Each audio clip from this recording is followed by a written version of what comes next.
Bible में ऐसा लिखा है, अगर कोई यीशु को कबूल करेगा तो यीशु उसे ताकत देगा खुदा के बेटे बेटियां बनने की। आप जानते हैं कुरान की सारी आयतें ये कहती हैं कि हम इंसान खुदा के गुलाम हैं। अल्लाह मालिक है और मालिक गुलाम से प्यार नहीं कर सकता और गुलाम मालिक से प्यार नहीं कर सकता। मैं किसी का नौकर गुलाम नहीं बनना चाहता हूँ। कुरान कहती है कि तुम मेरे गुलाम हो, लेकिन जब मैंने यूहन्ना 1:12 सुना जो कहता है कि अगर तुम यीशु पर ईमान लाते हो तो यीशु तुम्हें खुदा के बेटे बेटियां बना देगा, तो मैंने तुरंत कहा कि मुझे यीशु चाहिए, क्योंकि मैं खुदा का बच्चा बनना चाहता था। और वहां से मैंने खुदा को डैडी कहना शुरू किया। उससे पहले मैं जानता ही नहीं था कि मैं खुदा को डैडी बुला सकता हूँ। जब मैं डिवाइन नाम की जगह पर रह रहा था तो वहां पर बहुत से ऐसे पॉइंट्स थे जिन्होंने मेरी जिंदगी को छुआ और वहां पर मैं मसीही बना। और इस बीच में मैं अपने घर से गायब था। मेरे घर वालों ने सोचा कि मैं मस्जिद में होऊंगा और मस्जिद वालों ने सोचा कि मैं घर में होऊंगा। लेकिन जब उन दोनों की आपस में बातें हुई तो वो समझ गए कि ना तो मैं मस्जिद में हूँ ना मैं घर पे हूँ, तो उन्होंने मुझे हर जगह ढूंढा। फिर उन्होंने कई जगह अखबारों में इश्तिहार दे दिया, टेलीविजन पर और कई जगह, और आखिरकार उन्होंने मुझे पाया कैथलिक रिट्रीट सेंटर में और मेरे वालिद वहाँ आ गए।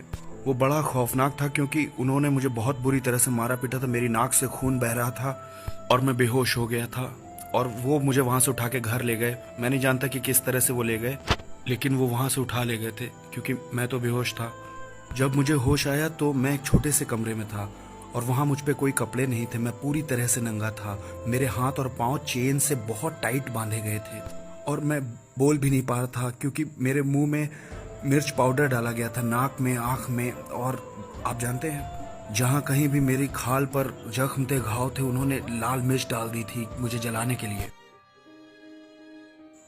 और भी उन्होंने बहुत कुछ किया क्योंकि ये कुरान में लगभग 18 जगह दिया है कि आपको एक नॉन बिलीव, कुछ जगह ये भी दिया है कि उसे मार दो जो इस्लाम छोड़ता है। तो मेरे वालिद कुरान के कानून का हुक्म मान रहे थे। वो और भी कुछ करना चाह रहे थे। उन्होंने कई दिन तक मुझे खाना नहीं दिया, पानी नहीं दिया। मैं पूरी तरह से सूख गया था और मैंने अपने फटे हुए होंठ से थोड़ा सा खून चाटने की कोशिश की गले को गीला करने के लिए। तब मेरा भाई आया और उसने मेरे मुंह के अंदर पेशाब कर दिया। उसने कहा, यही तुम्हारी सजा है मसीह में ईमान लाने के लिए। और कई दिन के बाद मेरा पेट खाना और पानी ना मिलने से पूरी तरह से खराब हो चुका था। मेरा जिस्म पूरी तरह से कमजोर हो गया था और मैं बिल्कुल हड्डी की तरह हो गया और आखिर में मेरी याददाश्त भी पूरी तरह से चली गई। मैं कुछ सोच भी नहीं सकता था क्योंकि खाना पानी नहीं था। मैं बिल्कुल मरे हुए आदमी जैसा था। मैं नहीं जानता कितने दिन, शायद 20 दिन मैं उस कमरे में था। एक दिन मेरे वालिद वहाँ आए उस कमरे में और उन्होंने मेरी चेन खोल दी और मैं उस समय उठा हुआ नहीं था। उन्होंने मेरी गर्दन दबाई बहुत कस के, ये जानने के लिए कि मेरे शरीर में जान है कि नहीं। तो जब उन्होंने मेरी गर्दन दबाई मैं सांस नहीं ले पाया और मैं उनके हाथ में एक बड़ी चाकू देख सकता था। उन्होंने मुझसे कहा कि ये तुम्हारा आखिरी समय है, तुम्हारे लिए कोई उम्मीद नहीं। उन्होंने कहा, अगर तुम्हें अल्लाह चाहिए तो मैं तुम्हें जीने दूंगा, अगर तुम्हें यीशु चाहिए तो मैं तुम्हें मार दूंगा।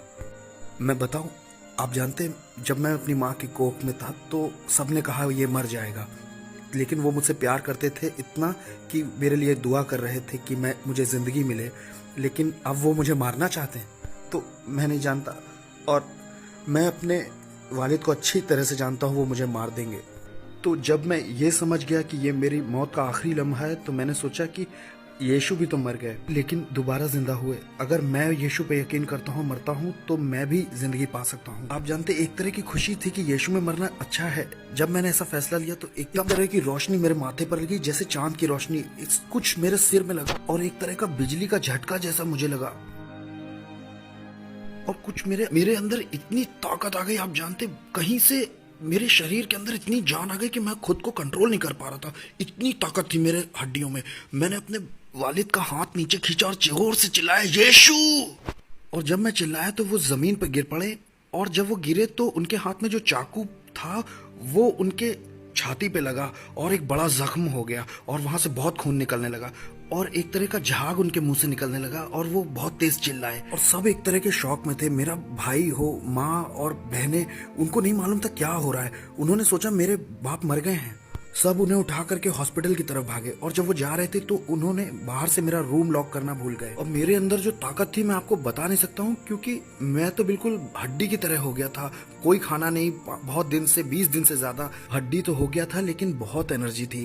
तो मैं तुरंत बाहर आया, मैंने अपने वालिद के कपड़े पहने, टैक्सी स्टैंड तक आया टैक्सी लेने के लिए और सीधा वहां से भाग गया। रास्ते में जो आदमी टैक्सी चला रहा था वो एक क्रिश्चियन था।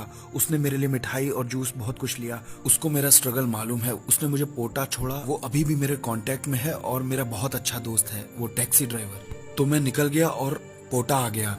उस दिन मैंने सचमुच में जाना कि मेरा यीशु आज भी जिंदा है। जब मैंने उसे अपनी जरूरत के लिए पुकारा, उसने मुझे बचाया। इसका मतलब है कि वो यहाँ भी है जब मैं आपसे बात कर रहा हूँ। तो ये मेरी लाइफ है, हर कहीं मैं जानता हूँ कि वो मौजूद है। क्योंकि मेरे कन्वर्जन के 18 साल हो गए हैं। मैंने कभी नहीं सोचा था कि मुस्लिम मुझे जीने देंगे 18 साल तक। और मैंने मिडिल ईस्ट में भी प्रीच किया है, वहाँ अरब आए थे और कुछ भी नहीं हुआ। तो इसका मतलब है यीशु जिंदा है और मुझे बचा रहे हैं।